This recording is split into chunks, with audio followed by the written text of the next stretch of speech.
విజ్ఞులైన graduates అందరికీ కూడా ప్రశ్నించే గొంతుకు కావాలా, పరిష్కరించే మనిషి కావాలా. ఈ ప్రాంతంలో చదువుతున్న ప్రతి నిరుద్యోగ గ్రాడ్యుయేట్స్ ఉన్నారు, వాళ్ళందరికీ కూడా మన రాష్ట్రంలోనే ఉద్యోగ అవకాశాలు కల్పించడానికి ఈ కూటమి ప్రభుత్వం కట్టుబడి ఉంది. అదేవిధంగా నా వంతు సహకారంతో మరి ప్రభుత్వంతో సహకరించి ఈ ప్రాంతంలో ప్రతి నిరుద్యోగ యువతకి అలాగే ప్రభుత్వ ఉపాధ్యాయ ఉద్యోగాల సమస్యలు పూర్తిగా పరిష్కరించడానికి మరి ప్రభుత్వంతో నేను కూడా కలిసి పనిచేస్తానని తెలియజేసుకున్నాను. గ్రాడ్యుయేట్స్ ఉన్నారు, వారి యొక్క మనోభావాలు తెలుసుకున్నటువంటి వ్యక్తి.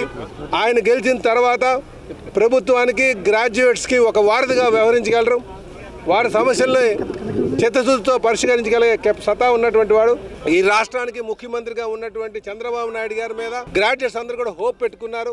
ఆయన ఖచ్చితంగా కంపెనీస్ తేగలరు, డిఎస్సి క్రమంగా తీయగలరు అనే ఒక ఆలోచనతో గ్రాడ్యుయేట్స్ అందరూ ఉన్నారు. కనుక ఖచ్చితంగా పేరాబత్తుల రాజశేఖర్ గారు విజయం సాధించబోతున్నారని చెప్పి ఈ సందర్భంగా తెలియజేస్తున్నాను.